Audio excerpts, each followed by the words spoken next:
ឧត្តមស្រីតូសំសុនមេបញ្ជាការតំបន់ប្រតិបត្តិការសឹករោងកំពង់ធំអនុប្រធាននៃចន្ទ្រៃនិងកម្មការការពារទប់ស្កាត់និងបង្ក្រាបបទល្មើសទុនធានធម្មជាតិខេត្តកំពង់ធំបានដាក់បទបញ្ជាថ្មីលើកម្លាំងចម្រុះប្រចាំការនៅទីបញ្ជាការស្រាលតំបន់ភ្នំប្រង់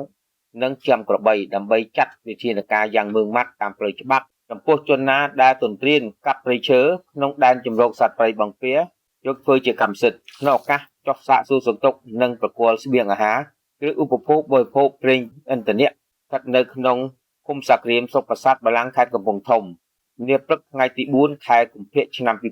2026យុទ្ធនាការចុះត្រួតពិនិត្យស្ថានភាពការអនុវត្តច្បាប់របស់កងកម្លាំងចម្រុះប្រចាំការនៅទីបញ្ជាការស្រាលមានការចូលរួមពីលោកពងសំអាតអភិបាលស្រុកប្រាសាទបាឡាំងរួមទាំងអាជ្ញាធរដែនដីឃុំស្រុកក្នុងនោះលោកគួតតូមន្ត្រីឧទ្យានុរក្សបរិស្ថាននិងលោកញឹមច័ន្ទនីមន្ត្រីឧទ្យានុរក្សបរិស្ថានបានដឹងថានៅតែមានការលបលួចកាប់ទន្ទ្រានដីព្រៃយកធ្វើជាកម្មសិទ្ធិនៅតំបន់សហគមន៍អូបញ្ញានិងចំណុចមួយចំនួននៅតំបន់ភ្នំប្រង់ក្នុងដែនជម្រកសត្វព្រៃបឹងពៀតែងតែធ្វើសកម្មភាពក្នុងពេលដែលកងកម្លាំងកងទ័ពជាប់រវល់បំពេញភារកិច្ចការពារបូរណភាពទឹកដីនៅតំបន់ព្រំដែនរីឯកម្លាំងបកឋានមានគ្នាតិចតែភូមិសាស្ត្រធំទូលាយលោកអភិបាលស្រុកនិងលោកច័ន្ទសុផលនៃក្រមសក្រៀមបានអរគុណដល់កម្លាំងចម្រុះនៅទីបញ្ជាការស្រាលបង្ក្រាបបទល្មើសធនធានធម្មជាតិទាំងពីរគោលដៅ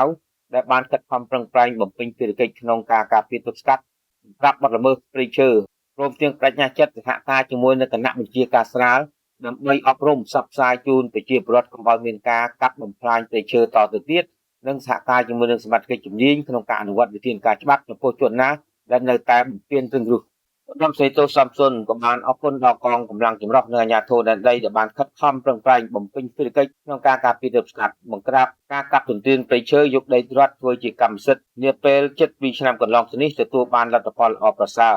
និងបានដកហូតពីជនល្មើសដែលបានលួចកាប់ទន្ទ្រានកន្លងទៅយករក្សាទុកជាសម្បត្តិធម្មជាតិរបស់រដ្ឋធ្វើឲ្យព្រៃឈើធម្មជាតិដោះលូតលាស់ឡើងវិញយ៉ាងល្អប្រសើរនិងបានដាក់បញ្ជាដាច់ខាតមិនឲ្យមានការកាប់ទន្ទ្រានព្រៃឈើក្នុងដែនជម្រកសត្វព្រៃបង្គាជាថ្មីទៀតបានឡើយ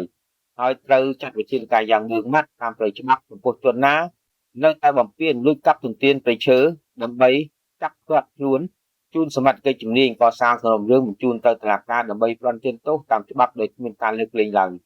ក្នុងឱកាសនេះក៏បានប្រគល់ស្បៀងអាហារគ្រឿងឧបភោគបរិភោគនិងប្រេងឥន្ធនៈជាអំណោយរបស់សម្ដេចមហាបវរធិបតីហ៊ុនម៉ាណែតនិងលោកជំទាវតាមរយៈឯកឧត្តមឧបនាយករដ្ឋមន្ត្រីវង្សសីពិសុទ្ធប្រធានក្រុមការងាររបស់រាជរដ្ឋាភិបាលចុះមូលដ្ឋានខេត្តកំពង់ធំជូនដល់កម្លាំងចម្រុះទាំងពីរបញ្ជាការស្រាលដើម្បីបម្រើឲ្យកិច្ចការធានាជីវភាពប្រចាំថ្ងៃ